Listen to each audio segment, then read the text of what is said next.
मोदी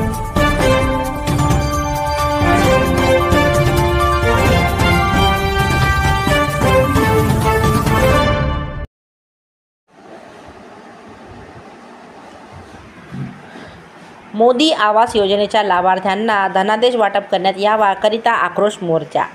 प्रतिनिधी संदीप इंगळे. नमस्कार, मी भाग्यश्री महाराष्ट्र न्यूज 24 लाईव्हमध्ये आपले स्वागत करते. दर्यापूर तालुक्यातील तहसील कार्यालयावर मोदी आवास योजनेच्या लाभार्थ्यांना धनादेश वाटप करण्यात यावा याकरिता महिला पुरुषांचा आक्रोश मोर्चा तहसील कार्यालयावर धडकला.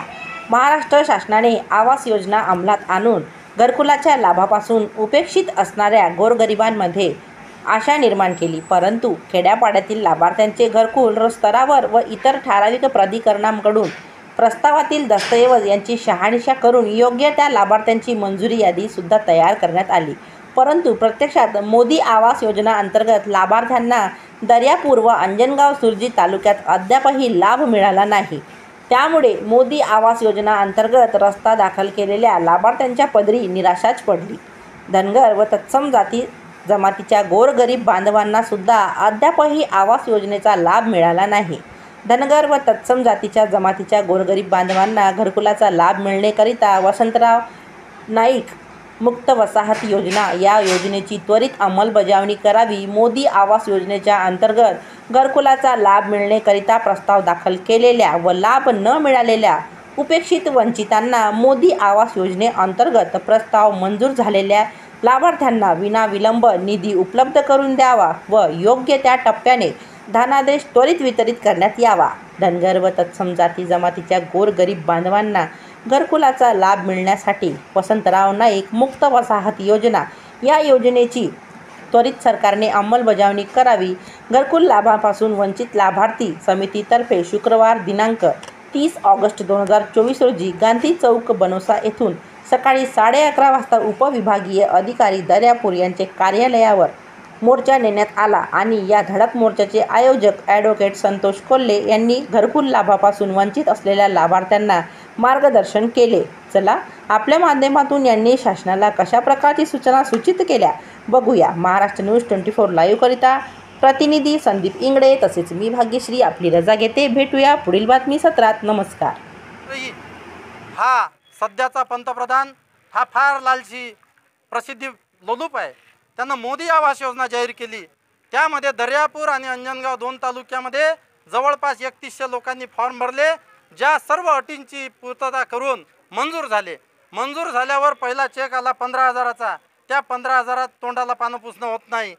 त्या 15,000च्या भरोश्यावर कर्ज करून आमच्या बांधवांनी घरं उभे केले, कर्ज केलं. आज एवढ्या मोठ्या पावसात अतिवृष्टीमध्ये ते हालअपेष्टा सोसत आहेत, परंतु दोन्ही तालुक्यात मोदी आवास योजनेचा नंतरचा चेक आलेला नाही, निधी उपलब्ध नाही. इतर योजना काढणे, मग बहिणीची योजना, जवायची योजना, इवायची योजना, या सगळ्या योजना काढल्या, परंतु आमच्या मोदी आवास योजनेच्या या वंचित बांधवांना धनादेशाचं वाटप केलेलं नाही. ते त्वरित करण्यात यावं, निधी उपलब्ध करून, ही आमची पहिली मागणी आहे. दुसरी मागणी अशी की दर्यापूर अंजनगाव तालुक्यामध्ये दोन्ही तालुक्याचा विचार केला तर 15,000च्या वर धनगर समाज आणि इतर त्यांच्या तत्सम जाती ज्या व्हीजेएनटीमध्ये आहेत त्या आहेत, त्यांचे मतं घेतल्या जातात, परंतु इथला प्रतिनिधी, लोकप्रतिनिधी त्यांच्याकडे डोळेझाक करतो आणि मोदी आवास योजनेमध्ये, प्रधानमंत्री योजनेमध्ये धनगर बसत नाहीत, ते ओबीसीमध्ये नाहीत, ते एससीमध्ये नाहीत, रमाई आवासमध्ये बसत नाहीत, ते आदिवासी नाहीत, शबरी आवास योजनेमध्ये बसत नाहीत. त्यांचं काय? धनगरही घरकुलापासून वंचित आहेत. या तालुक्यातील 15,000 ते 20,000 लोक असणारे धनगर हे घरकुल योजनेपासून वंचित आहेत.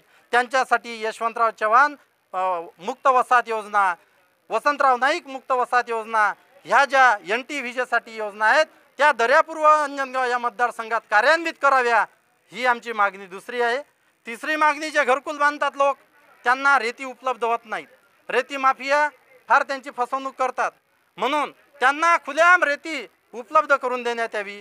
तसेच शहरामध्ये 2.5 लाख रुपये, खेड्यात 1.5 लाख रुपये. खेड्यावाल्यांना विटा त्याच भावात आहेत, रेती त्याच भावात आहे, लोहा त्याच भावात आहे, मिस्त्रीचे भाव तेच आहेत. उलट 50 रुपये घरी नेण्यासाठी सिमेंट खेड्यात लागते, इथं 10 रुपयात येते. पण शहरात 2.5 लाख, खेड्यात 1.5 लाख का? तो दुजा भाव नको, खेड्यातल्या लोकांना तो वाढीव निधी देण्यात यावा, ही आमची तिसरी मागणी आहे. महत्त्वाची मागणी आणखी की आता सरकारनं इलेक्शन समोर पाहून आणखी एक योजना जाहीर केली, वयोश्री. त्या वयोश्रीची मुदती संपत आली. खेड्यातल्या लोकांना माहिती नाही, त्यापर्यंत जाऊ शकत नाहीत, समाज कल्याणपर्यंत अर्ज पोहोचत नाहीत, त्यांना माहिती पोहोचत नाही. आणि मग ते जर तुम्हाला वयोश्री योजना द्यायची आहे तर प्रत्येकाचा फॉर्म पोहोचला पाहिजे. यासाठी वयोश्री योजना अर्ज सादर करण्याची अंतिम मुदत जी आहे ती वाढून मिळावी, अशा सरकारकडे मागण्या आहेत. या सर्व मागण्यांचं निवेदन माननीय SDO साहेबांमार्फत सरकारचे जे आपल्या दर्यापूर तालुक्याचे मतदारसंघाचे दूत आहेत, ते कलेक्टरचे प्रतिनिधी SDO साहेब आहेत, यांच्यामार्फत आम्ही मुख्यमंत्र्यांकडे दिलेला आहे. आता मुख्यमंत्री यावर काय करतात तर आम्ही 8 ते 15 दिवस वाट पाहू. आणि CPCच्या कलम 80 प्रमाणे ज्या नोटीस द्याव्या लागतात तिचं गृहीत तत्व प्रिझम्पशन धरून याच मोर्चाच्या निवेदनाच्या आधारावर या एकनाथ शिंदे सरकारच्या विरुद्ध या लोकांच्या वतीनं मी हायकोर्ट कलम 226-27 व सुप्रीम कोर्ट घटनेचं कलम 32 नुसार जनहित याचिका दाखल करणार आहोत, त्यांना कोर्टात खेचणार आहोत. आणि दादा, आता तुमच्या मागणीला समजा यश आले नाही तर यासमोर तुमचे काय वाटतं? आम्ही कोर्टात नंतर जाऊ. सरकारला धारेवर धरण्यासाठी ह्या दर्यापूरचं फक्त दर्यापूरमध्ये जे आदिवासी आहेत, भराडी लोक आहेत, धनगर आहेत, या मोदी आवास योजनेपासून वंचित आहेत, या लोकांना घेऊन हे फक्त आमची झाकी आहे. दर्यापूर तालुक्यात ही झाकी आहे, अजून तर बरंच बाकी आहे.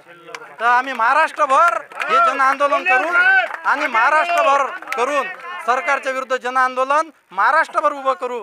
मग येत्या विधानसभेमध्ये त्या सरकारला सळो की पळो करण्याची ताकद या सर्व धनगर, भराडी, बंजारी, तत्सम समाजामध्ये व आमच्या मोदी आवास योजनेच्या वंचित लाभार्थ्यांना